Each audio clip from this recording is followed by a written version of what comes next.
Hey everybody, we're going to be hopefully contacting Kathleen Mitchell today and trying to figure out how to do this interview that didn't want to work yesterday. It looks like Kathleen is on.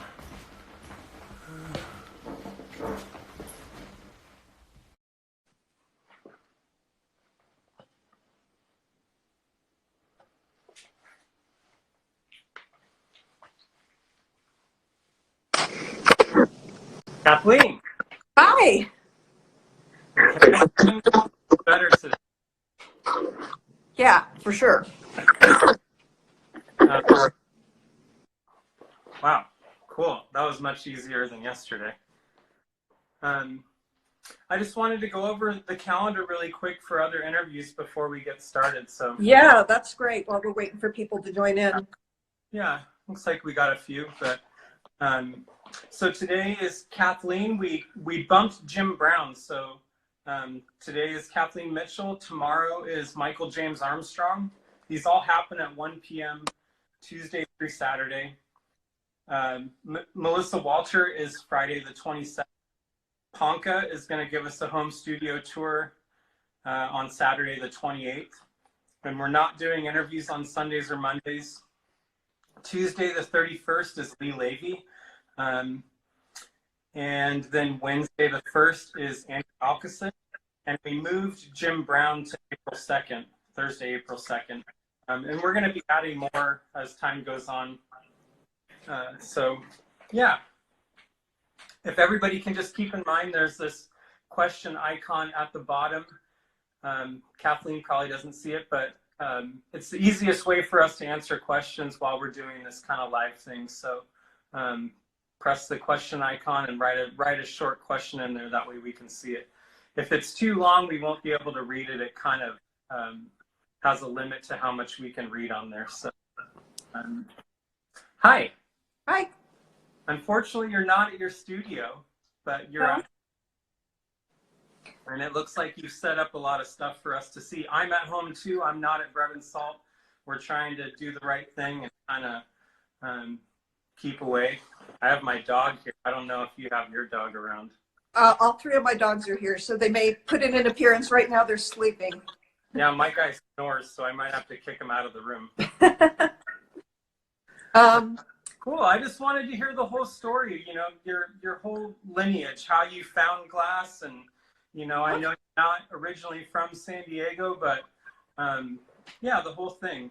Well, before we get started, and since we did move this to my home, Right. I would like to say that in a one-woman effort to combat xenophobia, I am doing this interview in my Chinese takeout pajama top. Right. This Chinese virus, the supposed Chinese virus. Yes, so I'm not afraid of Chinese food, and I'm wearing my Chinese takeout pajama top. I do have jeans on. I'm not completely in my pajamas. Yesterday when my phone fell when we were trying to do the interview, I was wearing slippers. I think everybody could see that I was We did. So I'm professional today as well. Oh, but, good. Yeah. Where do we start? I guess if we start at the beginning, we start when I was a little kid, because I've been a lifelong maker of art. As it says in my bio, you know, my Stegosaurus sculpture at the age of 6 was the best piece of pinched clay in all of northeastern Pennsylvania, which is where my family's from. But I've lived in San Diego since I was 9 years old. My father was in the military. I'm one of 4 children.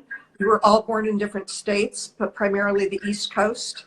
And then we moved to San Diego when I was 9 years old, and I've lived here since. For the military, so many people end up in San Diego because of the military. Yeah, yeah. So was he Navy or Marines or something? He was a Marine.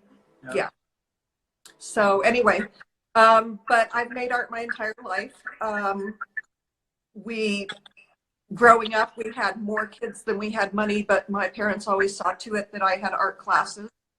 So I was really encouraged from a very young age to always make things. And so I've done that my entire life. But if you really want to fast forward, and I tried a lot of different things in my life. When I was young, I wanted to be a medical illustrator. So go figure. I did a few of those jobs and it was the most boring thing in the world. So I really knew that I was a three-dimensional artist, and that's the way I work and the way I think. But finding glass, I started to say yesterday, like everybody in the 70s, I did some stained glass. And then in the early 80s at a studio owned by Marty Blair down on Marina Boulevard, they were experimenting with kiln forming glass. And I walked into her studio to take a stained glass class, and I saw all this melted glass. It was flat glass that had been melted, but still, it was like, oh my God, you can melt glass. I don't know why I hadn't thought of it before. And so I started doing that. And then she encouraged me to go up to the school Dale Chihuly started north of Seattle called Pilchuck, which is an intensive glass study school. And I went up there in the early 80s, and I saw my first real glass blowing, other than, you know, when we were kids and we would go to Tijuana and watch glass blowing. Wow. Had it there. But it was really the first time I saw glass blowing as an art, not just making, you know, usable objects. And so I really became passionate about it and began blowing glass in 1984. And here I am 36 years later. So that's how I got into glass. That's pretty crazy that it was just a chance kind of thing, getting the bug. Yeah. So you didn't go to college and find it through any kind of programming in San Diego? Well, there is a junior college in North County called Palomar College that I went to in the early 80s as well. I left Pilchuck and had the good fortune of meeting somebody who had an Ohio Arts Council grant and needed an assistant, but the work had to be done in Ohio. So we went to Kent State, and that's really where everything started. I started with the head of the department there, really took me under his wing and taught me a whole bunch. But in glass, sometimes how you learn is you go places and you study with maestros that you care about or respect. And I've blown glass all over the world. And it's just one of those things. You pick somebody and you say, I want to study with this person, and you find where they're teaching and you go. And that's what you do. And it doesn't matter. I've been to New Zealand, to Scotland, to Italy, to Turkey. I've been just all over the world. And it doesn't matter that I can't speak Turkish. Right. Because, in Mexico, God, how can I leave out Oaxaca? It's one of my favorite places to blow glass. When was the first time you did kind of a residency or a meeting with a master outside of San Diego, or who, you know? When's the first time? Yeah, when was the first time you traveled abroad to meet with? Oh, abroad? I mean, because I started traveling to do this in 1983, but that was within the country. You know, I would go to Pilchuck or to Corning and all these glass meccas that are in the United States. And then I can't remember the first year I went abroad. In the early 2000s, though, I did have to take a couple of years off to raise my son. I had a child, which was really looked down upon in the glass community for female glass artists who came into the business when I did. Most of them never had children. So it was really almost a strike against me that I chose to do that. Did you know other women that were working as professionals at the time, or what? They didn't have children. They didn't have children. So you knew of women in the industry, but they... Oh, yeah. Yeah. Yeah, I had friends and stuff, but everybody made their choices, and, you know, I made mine. But when I came back in the early 2000s, then I was able to, my son was then able to do his homework on his own. So I was able to travel more to do it. And I don't know where the first place I went was. It could have been Italy. There was a maestro I wanted to study with in Italy. And so a group of us from UCSD Craft Center went over to Italy, and we blew glass on the island Murano. And it was fascinating because it's still pretty sexist there. And there were 3 women in our group, and all the other maestros on the island when our maestro would leave at the end of the day, because he kept a very strict schedule, but we would continue blowing glass into the evening, and the other maestros would sneak by and peek in the window and see what we were doing, and then come in and show us what they wanted to show us. And it was a really unique experience. But yeah, that was a good one. Did you always, is it just part of glassblowing culture to be traveling around, or did you feel that as a necessity in San Diego to find other places within the country that were doing it, or in Mexico, or did It's you very have to do it?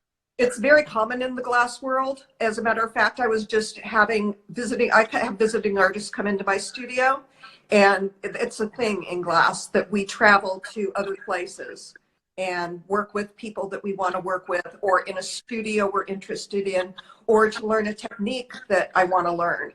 You know, it's just something I did in New Zealand. I wanted to learn this specific thing. An instructor was teaching that. They were having a glass conference in New Zealand. You just make those decisions, and that's how you grow. Is the quality of glass different in different areas? Is there like a mineral content or color difference, or is it all the same, just different techniques? It's not all the same. So in Oaxaca, there's an expat American down there who runs a studio, and he has figured out a way to take bottle glass and with the proper amount of fluxes and other ingredients in it, turn it into glass that's compatible with the glass that we use.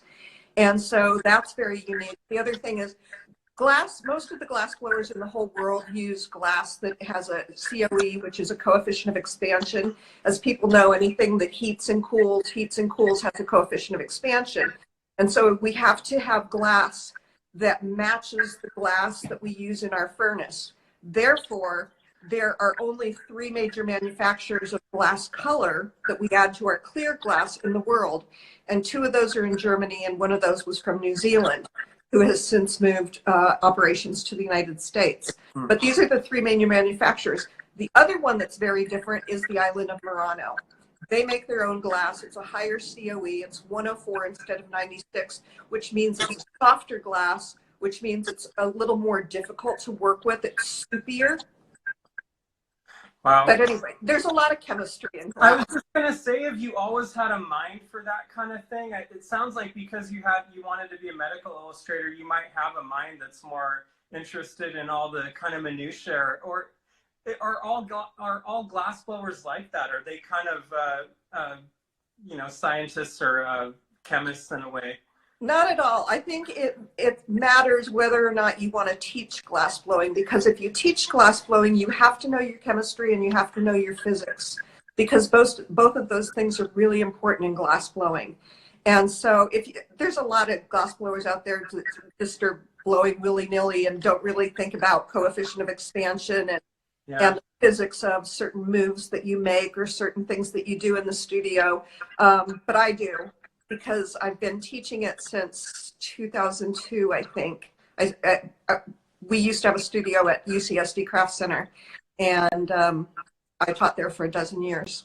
Was that the first studio you had? What was the very first studio that was kind of your own, or you had access to, or with a group? Oh, I've had access to a lot of studios in San Diego County, but UCSD was a big deal because that studio had been around a long time. And it was a great place to work and a great place to teach. And I met a lot of awesome kids and community members through there. But I had a friend who had a studio in Encinitas, and we were blow partners for many years until she closed her studio down. I'm kind of almost the last man standing at this point. You know, it's really difficult. It's very expensive. My overhead is enormous. And right now, you can imagine it's a bit of struggle. Right. But yeah, but I didn't build my own studio until UCSD closed down, and that was in 2012. So in 2013. Is that ended up at Glass House, or? No. That's UCSD Craft Center closed down in 2012. So in 2013, I built my first private studio over at Glass House on Main Street in Barrio Logan, and I stayed there until the whole building got evicted following the ghost ship fire. So that landed me at Bread and Salt, where I'm very happy. I remember when Glass House started and we were all going there. Lots of my friends had studios, and I was friends with Matt Devine and we would all be going down there, and we were all blown away at what was happening down there. And, you know, the thought of there being a glass blowing studio was really neat. And yeah, it was always an exciting time going to Glass House. It was so cool. Yeah, it was cool. We had a good time. It Pre-bread was a good run. Yeah. Such a neat thing. And, you know, that lasted for quite a few years until the fire marshal disliked what was happening there. But so I guess since we're on the topic of Glass House and stuff, I know permitting is such a big issue for what you guys do. So at the time you guys were indoors there, and now you're indoors at Bread and Salt. Is glass blowing always an indoor activity, or can it, you know, what is it like? What would you prefer? And, you know, I would prefer a combination of indoor outdoor, we had outdoor at UCSD, but we had, which is always nice. But when I learned to blow glass at Kent State, it was indoors because we were blowing glass in the snow. So, which was a really cool thing to do, to be in there blowing glass and look out the window and see it snowing. Yeah. But no, I would rather have a combination indoor outdoor studio, but that's not what, you know, where the cards fell. And I'm really happy where I ended up. I'm really glad I got through the permitting process. It was pretty grueling. The city is interesting to work with. I mean, that ghost ship fire changed everything. I remember when it happened, it was so devastating, just the thought of all those people being lost. But, you know, it changed everything. It changed the whole dynamic of how we were running art spaces around San Diego, you know?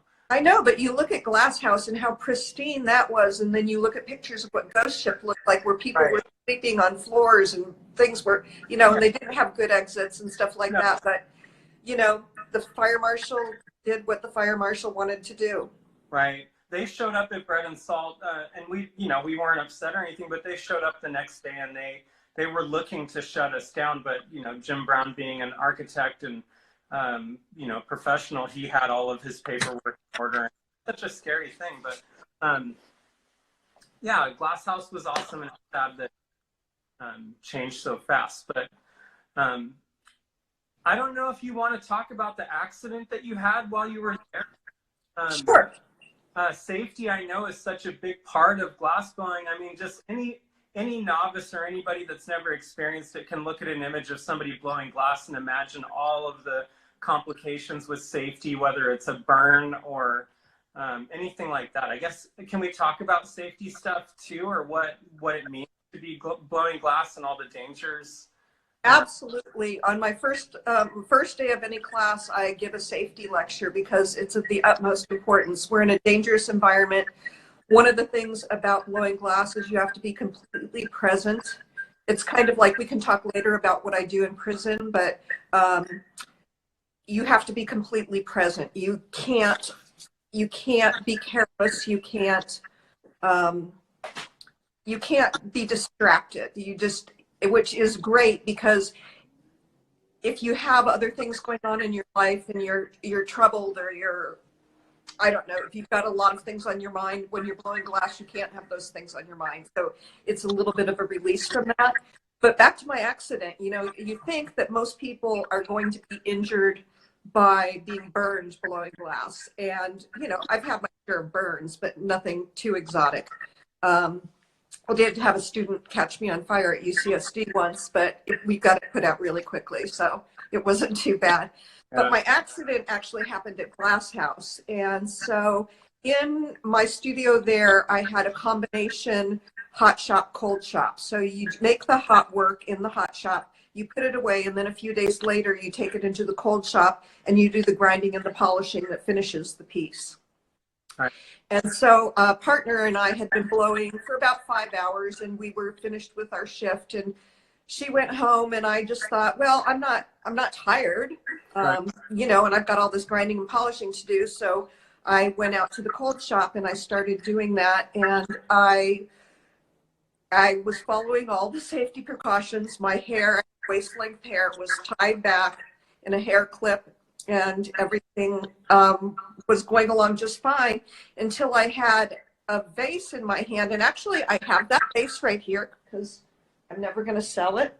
Oh, wow. This is the vase. This is the vase I was working on when I had my accident. Wow. So I was working on a lathe, which is this giant mid-century German glass lathe with diamond wheels. So you use diamond encrusted wheels and water to polish the bottom of a piece.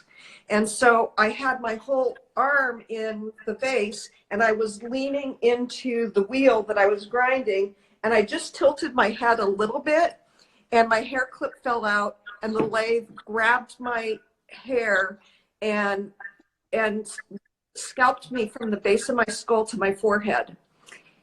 But fortunately, I was working during the day. It was like 4 o'clock in the afternoon, and a lot of people were around Glass House, and they heard me screaming.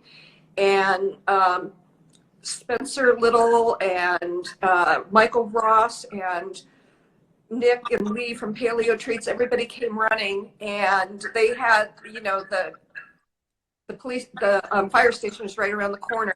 Right. They had 911, and the ambulance was there in no time, and somebody took my dog for me, and somebody closed my studio. But just trying to get my head out of the lathe with my scalp still, you know, with my scalp on the lathe. I was trying to tell Michael how to do it, and I all of a sudden I have this realization: just tell him to pull the plug. I don't need to tell him how to turn my lathe off. I just need to tell him pull the plug, which he did. And then we kind of just slid my head out the spindle, and I laid down until the ambulance got there. Were and you then 100% conscious the entire time? I was conscious the entire time. In the ambulance, I was trying to. It was extraordinarily painful having your being scalped. And in the ambulance, I kept trying to be really quiet and like focus internally, and they kept yelling at me, wake up, wake up. And I'm like, I'm not asleep. I'm trying to focus and trying to work through this pain. But we got to the hospital, and anyway, at first they stapled my scalp back on with 88 staples. I know, because I still have them and I've made a piece with them. But then I was in the hospital for a number of days, trying to heal. And I got out, and somehow in the hospital, I picked up a Pseudomonas infection, which is pretty much the only place you get Pseudomonas is in the hospital. And so I was back in there the next month, and they were trying to save my scalp. And so we went back to surgery, and they tried to, and when I woke up, they told me that they couldn't save it. And so I had nothing on the back of my head. And I had to go back 2 days after that and have a skin graft done from my left thigh. That was the only thing I had control of. I got to pick the site where they took the skin graft, so I felt finally in control of something. Right. And so my left thigh is now on the back of my head, and I'll never have hair back there. So I've got the world's most exotic comb over. So yeah, the bandana isn't a fashion statement. It's kind of holds everything together, and that will be 5 years in April. 5 years in April. Yeah. How many people might survive an accident like that? Did they say? Well, I read up on it, and people don't survive an accident like that. If I had been working on this machine home alone, I probably would have died. I mean, scalping is a very efficient way to kill somebody because you bleed to death. And so I did a lot of research on industrial accidents and things like that, and how many people survived, and not many do. So I was really fortunate. It was during the day. Other people were in the studio. They heard me. The ambulance was close. You know, it was just. It wasn't your day to go. There was. Apparently not. But so what about blowing glass again? Is that something that you make sure that, is there a protocol now for the shop? Or I'm sure there always has been, but is there a shop protocol for that kind of stuff? I mean, the same probably goes for a woodworker. A lot of people don't want to work alone or do things like that in a machine shop or things, but. No, because I don't have that equipment in the studio anymore. I took that equipment home and I retired it. Okay. So I'm actually selling it to somebody in Arizona because I don't need to look at it again. So yeah, there's one piece of cold working equipment that is completely harmless in the studio, But yeah, as far as safety in the hot shop, safety is paramount. Yeah. You know, I don't let anybody blow in my studio that I haven't worked with in the past or is one of my former students. So has that accident changed your aesthetic when it comes to making work or the way you look at work or anything like that? Well, I made a body of work about the accident. It was a body of work called Disfigured, where I did a lot of these heads with the back of their heads blown out and stuff like that, just to work through it. I make these altars, which are part of my Catholic upbringing. I make these altars, and so I made an altar called Altar, Altalter, and that is a piece that's the whole story of the accident. It contains part of my hair. It contains the 88 staples. It contains the sage that was used to smudge my studio afterwards. Yeah, so I make work in response to things typically. So it's hard to follow up that story. It's so incredible that you're still here and that you're still in love with glass. You know, it's such a harrowing story. I just want to remind people, if you have questions, there's this question icon down at the bottom if you want to click that and write a question. I do have a question here. I'm going to read it and see if it keeps us. So Samar said, tell us about combining different glasses. I think I posted a photo on Bread and Salt Instagram of these multicolored rings. Maybe that's what she's talking about. Okay. Yeah, that's an Italian technique called encalmo. And you posted those. Those were triple encalmos. I have a couple double encalmos to show you. But I like to utilize a lot of Italian techniques because that is the way I was trained. American glass blowers at the beginning of the studio glass movement in the United States, which didn't start until 1962, all thought you should work by yourselves. But when the Italians started coming over and sharing their knowledge, or when Americans were finally let into some of the studios in Italy, we were able to learn the way the Italians blew glass, and that is in teams. So teams of 2 or 3 usually.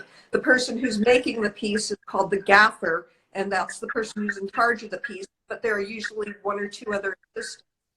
And so I like to use Italian techniques, and encalmo is one of those where you do need, several people helping you, because you start with one solid colored bubble, and then you hand that off to your assistant. You make another solid colored bubble, and then you combine those 2 when they're small, and then we gather clear glass over them and blow them up into the piece they're going to be. So yeah. A lot of people had such a great time seeing you do a workshop with the De La Torre brothers just recently. And anybody that was there, we posted videos on Bread and Salt, and I just also shared a photo of you working with them. It's so mechanical, the way that everybody can read each other's minds and know each other's body movements and still be doing this incredible dance and creating these multi-part sculptures where 2 people might be working with a small group, and you guys are doing this dance back and forth. It's incredible to watch, and it's so flawless, It's very much a dance, and that's why, you have to trust your partners. You have to trust your team members. I've been working with the De La Torres for a number of years, and we work really well together in the studio. They're very good at saying when they're creating a piece, they have something in their mind, and they're very good at communicating what your job is in the studio. And then we interchange. If somebody gets tired doing something, relieve that person, have somebody else come in and take over that piece and give it a reheat or something like that. And that's why you saw that we were working in a team of 6 that day. 4 people from my studio and the De La Torre brothers, and we've worked together for a really long time. So it is flawless, and it is a dance, that's for sure. When you were building or had the idea to come to Bread and Salt and build this new studio, was there a group of people or partners that you were thinking of? Well, I guess we can talk about the WeCAD studios too. I guess what the idea was behind that. But I guess as you were building this new glass blowing studio, I know I see a lot of faces there more regularly, but were there people that you had in mind that you'd be working with, or Absolutely, absolutely. I mean, I pick my partners very carefully, but just about WeCAD Studios, WEKAAD, that's the studio space that Art Hell is in. And Wendy Mariama, Professor Emeritus from San Diego State University in woodworking and furniture design, had been in the studio next to me at Glass House. And we've known each other for many, many years. And we worked really well next to one another. We kind of work in opposite shifts in a way, and we just respect one another's space. And so when Glass House was closed down, we sort of vowed to stay together. And so we both put our studios into storage for 6 months, and we went out through all over. Well, we identified places in San Diego we'd be willing to go. Right. We really didn't want to leave Barrio Logan or Logan Heights, but we had to start looking because we were given a 30-day eviction notice. So we put our studios in storage and we vowed to stay together, and it took us 6 months to find Bread and Salt. And then Wendy brought in her successor, Adam Manley, who's now the professor of woodworking and furniture design at San Diego State. And those two share the woodworking studio in the back. We had lots and lots of meetings about how the studio was going to be set up, who was going to be where. And then I brought in Chris Moore, who's not only a glass blower, who had lent me his home studio when I had no studio in between the build out and the eviction. And he's an electrician. He wired the whole studio for us. It was just kind of amazing. And he's been such a really good partner, and we enjoy blowing glass together. I also have an assistant that I've had a number of years, Aaron Kahn, and I knew he'd be coming with me. And then I have my former colleague, Clay Logan from UCSD, and I knew he'd be coming with me. So Aaron functions not only as my assistant, but as my TA when I'm teaching group classes. And then both Chris and Clay teach their own classes that Art Hill puts together, but they're the guest teachers. So yeah, we've got a really nice tight-knit group. Yeah, and Chris is great. He helps us with the building electrical all the time, and I've bought a piece of glass from Chris before, and he's helping to do we have these old light fixtures on the outside of Bread and Salt that you guys are working on right now to put the glass back in. I think Chris was talking about doing that yesterday.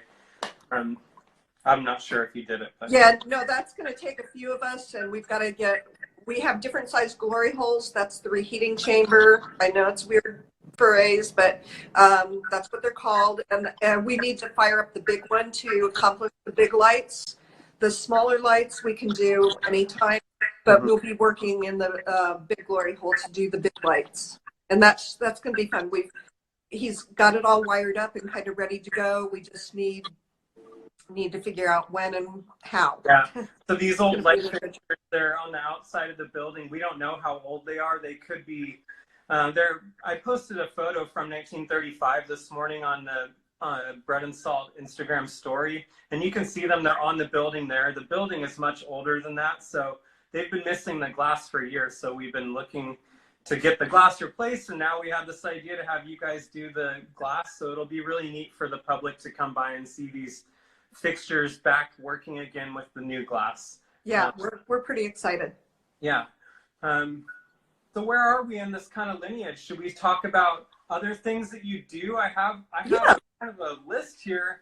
I mean, so just not only you've traveled so much, you went to Turkey, Scotland, Mexico, Italy, New Zealand just for blowing glass, and that's something that you continue to do, right? Is that?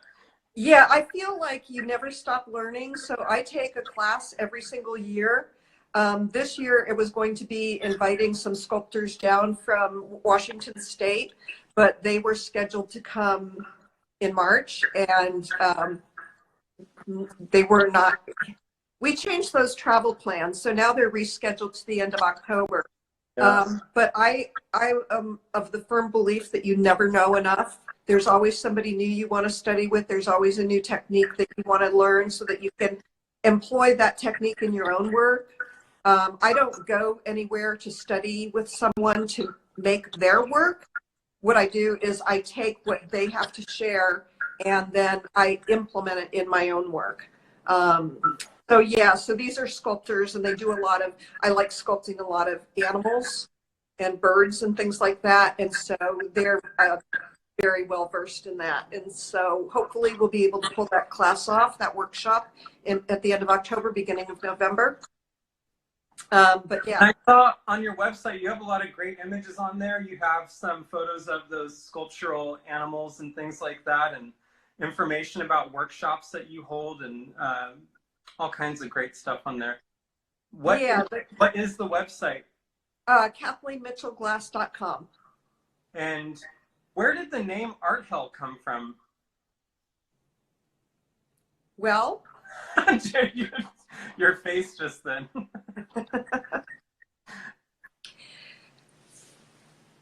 Well, it's a combination. It's a combination of two last names. Okay. Well, I have other things. You're the secretary for Allied Craftsmen. Yes. So Allied Craftsmen is a group of fine craftspersons in San Diego that has been around, I think since the 1940s. It's kind of to become a member of Allied Craftsmen, it's like the epitome of the acceptance of your level of craftsmanship. You know, it's not crafty at all. It's craft as fine art. And it's any fine craftsperson who probably ever lived in San Diego County is a member of that. You know, some of the very, like Arlene Fish and, you know, Eric Kronberg and Wendy Mariama, you know, and just so many amazing craftspeople. And so we are a 501c3, and so we need to have a board and we need to have officers, and so I'm currently the secretary. And yeah, we have typically about 2 shows a year. So we just had one at City College through the Mingay, which was amazing. And City College Gallery is such a beautiful place to have it. It was a very successful show. I had 2 pieces in that show, and yeah, it was really cool. This year, I think our next show is going to be at Sparks Gallery at the end of the year. So we're looking forward to that. And all these shows are juried. You have to be juried into the organization. You don't just sign up and join. You go through a pretty intense jurying process. Then at the first meeting once you've been accepted, at the first meeting you're in, you have to give a presentation. So here you are presenting to these icons of craft. And so it was a little nerve-wracking, but I got through it. How long has that organization been around? Since the 40s. Okay. Yeah. Is it nationwide or is it a San No, this is we're limited to San Diego County. We don't accept members from outside. It's Allied Craftsmen San Diego, ACSD. So cool. There are other craft organizations in other parts of the country, but we, in our bylaws, it limits membership to people in San Diego County. What is limited to craft? What do you guys designate as craft? So the different areas of craft. So there's ceramic, there's wood, there's metals, there's glass. There are other crafts, woodworking, I said that, right? Yeah.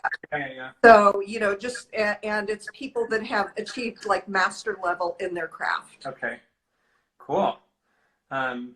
Were you ever at Spanish Village or anything like that? They have a glass blowing studio there, right? Is that? Yes, they do. Let's just say my studio is state of the art. Right. So I never blew glass there, but I am part of the Art Glass Guild, which is an offshoot of the Art Glass Association of Southern California, which I've been both the president of and the education chair of. And so we have a retail outlet there, which is Studio 25. Yeah, so I work there one day a month. I have to go in and do my part because it's a guild. So do you have work available at any other sites? So you do have work available there at the Art Glass Guild, but they might have affected hours and things like that right now because of... Oh, we're closed. We're completely, all of Spanish Village, all of Balboa Park is closed right now. So yeah. I have Front Porch Gallery up in Carlsbad. I have Lands End Gallery in Pacific Beach. And so, you know, just small places. Oh, Little Dame shop. Hey, Little Dame. Shout Cool. out to Little Dame on Adams Avenue and 30th. Cool. And so I guess moving forward, I see you're the co-director of FIG, the Feminist Image Group. Yes. I know they've done something at Athenaeum Art Center in Bread and Salt. Recently, you guys did a group show there. Tell us about the FIG group. So the FIG group is a group of feminists that are artists that support one another in our careers. We get together, we meet, we talk, we have shows. We have a show right now at the Central Library downtown that unfortunately probably no one will ever see because the Central Library is also shut down, but we have a show of artist books and the interpretation of a book as a piece of art. We just had a show at the Studio Door in Hillcrest, and prior to that we had a show at the Martha K. Swift Gallery in Liberty Station. And so we're a group, there's artists and curators, and so sometimes somebody from within the group will curate. We tend to have about 2 shows a year. We have a few meetings a year so we can meet and talk. We've had shows that have traveled. We traveled a couple of years ago. We had a show, I think in 2016, is called Feminism Now at Gallery D down on Main Street. And then that traveled to Los Angeles to the Shoebox Gallery, and then it traveled to Sweden. So that show traveled to Stockholm, and we paired with a group of sister feminist artists in Sweden and had a big show there. And then we invited them back here, and we had the show, one of the shows at the Athenaeum and also at SDAI with the Swedish artists.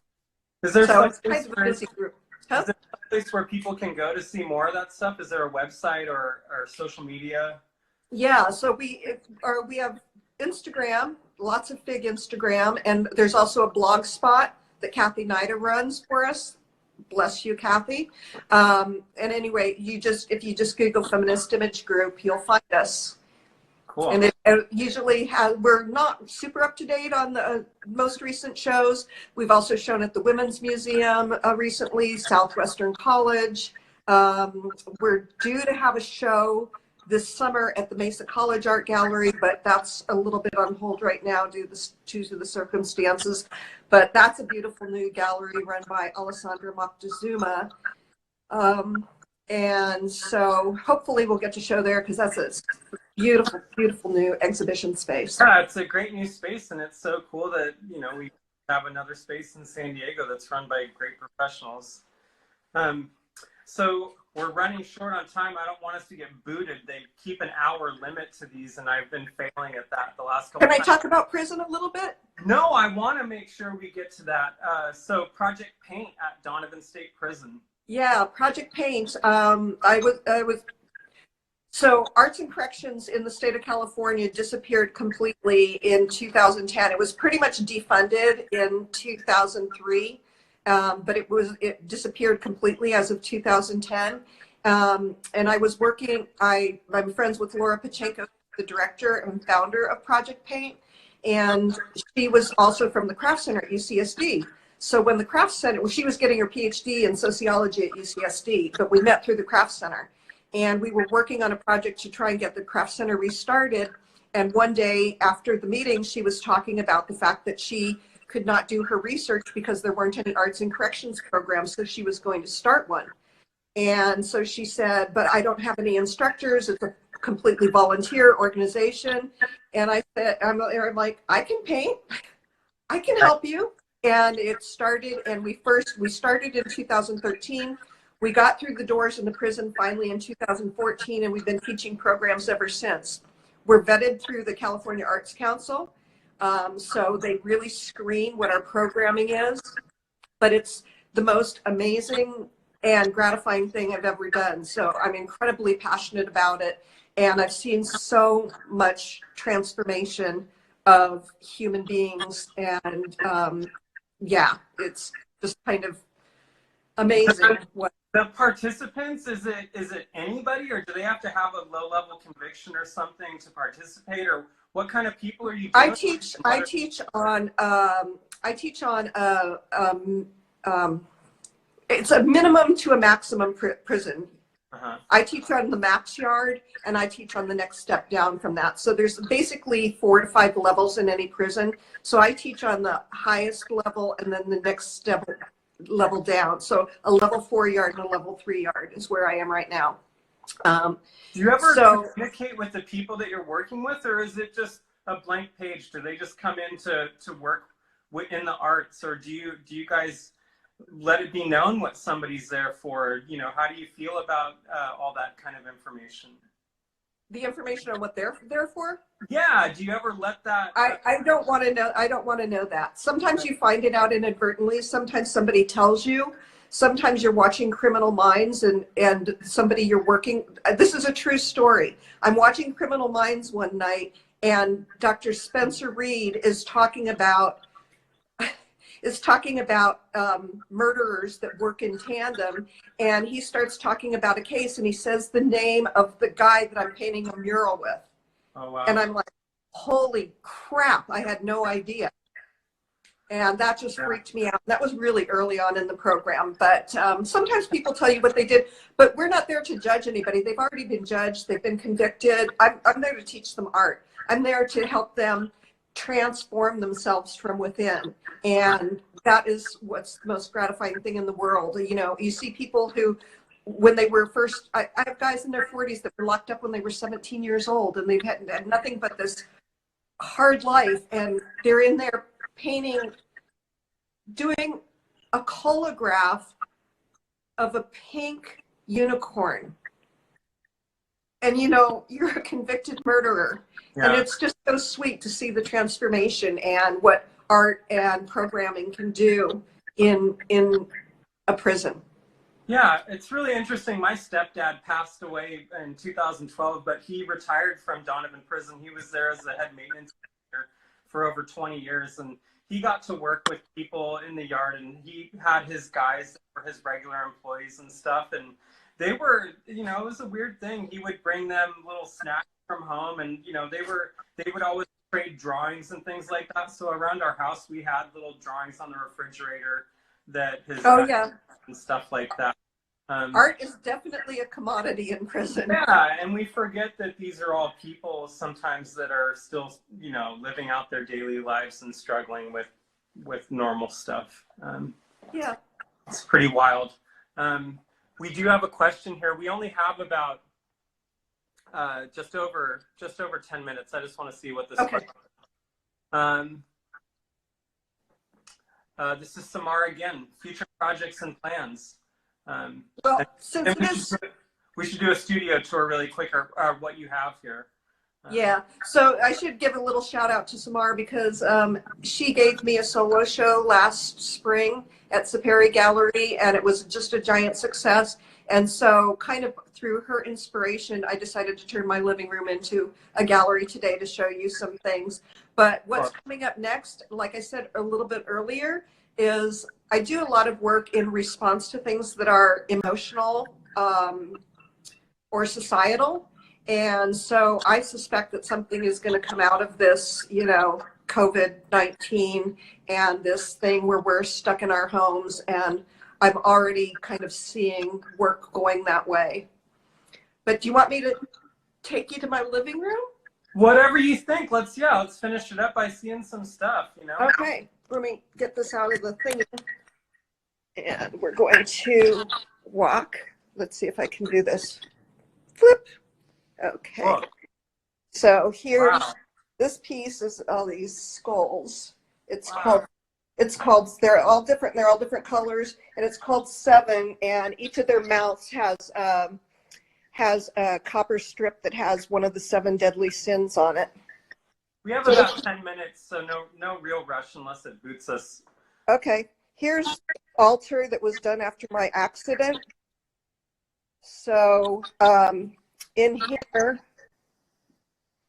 here's some of my hair, and then in here are the 88 stitches. Here's a book I made about my accident. I had a piece of Dove chocolate, and it said "Rock a Bad Hair Day," And so that's what I named my book. And in this book is the whole history of the accident.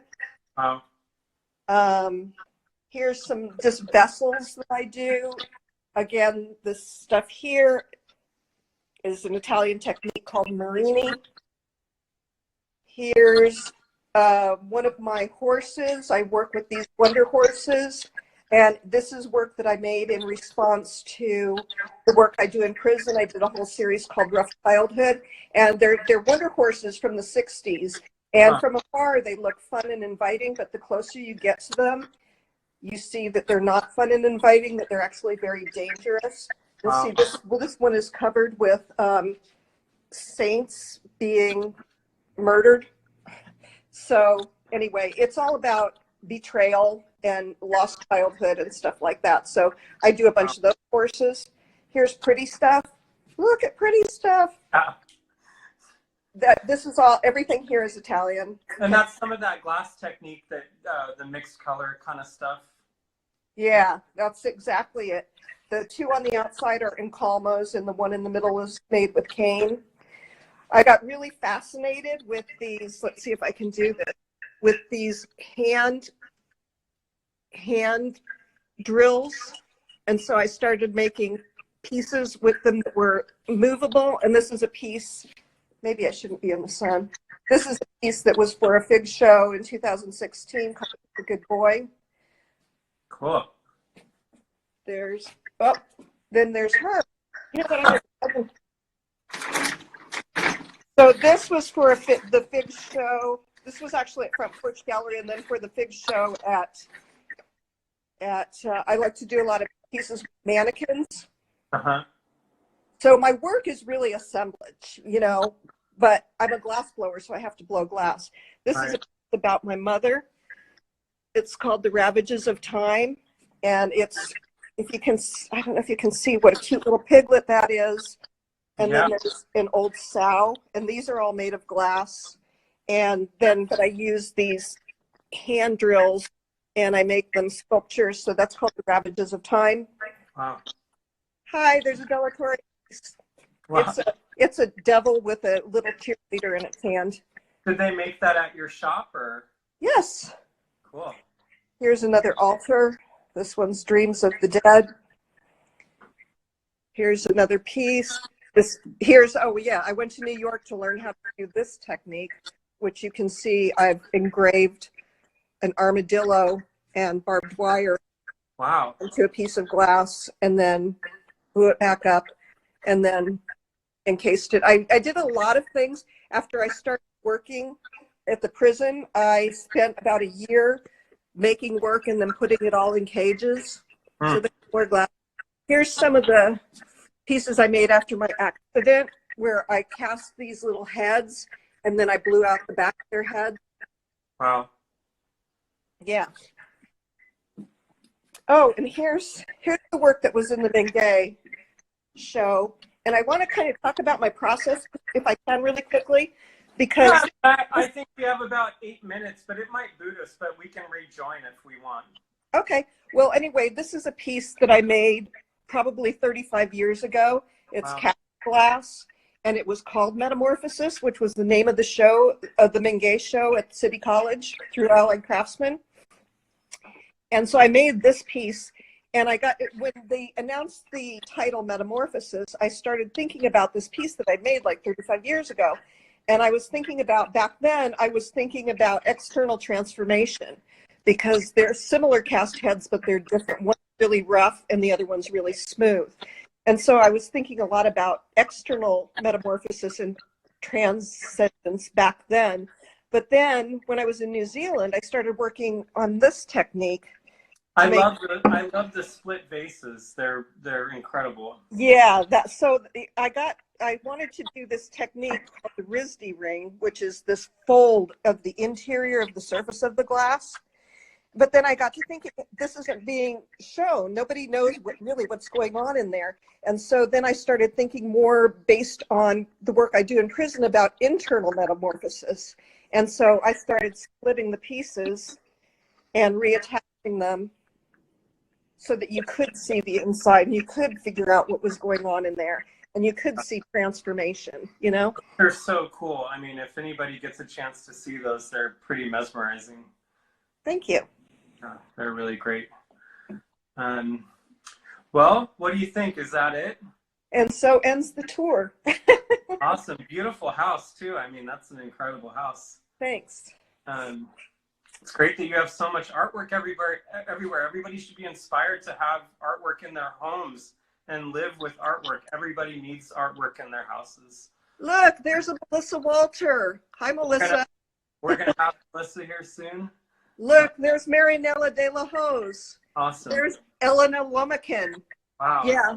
I just love collecting work, whether I'm trading it or, you know, yeah, trading it, buying it, doing whatever I can to support other artists. Yeah, and everybody should be inspired and want to do the same. And that's why we're doing these videos. We're trying to get more information out there for people to enjoy art and take part. Well, I think we're going to end it. Is that cool? Sure, unless there's any more questions. I don't think we have any more questions, but I just want to say tomorrow is Michael James Armstrong. Michael has a studio right next to Kathleen. He's been part of Bread and Salt since the beginning, since 2013. We had the first show there. Michael also runs Ice Gallery at Bread and Salt. So yeah, thanks. I'm glad that it worked. Yesterday was kind of a disaster, but comical at the same time. So yeah, it was a learning experience. Yeah, cool. Well, we will see you around Bread and Salt. Okay, thanks guys. Thanks for listening. This video will end up on YouTube too, so I'll be adding that today. Cool. Cool. All right. Thank Fight you. xenophobia. Yeah, right. All right. Bye. Bye.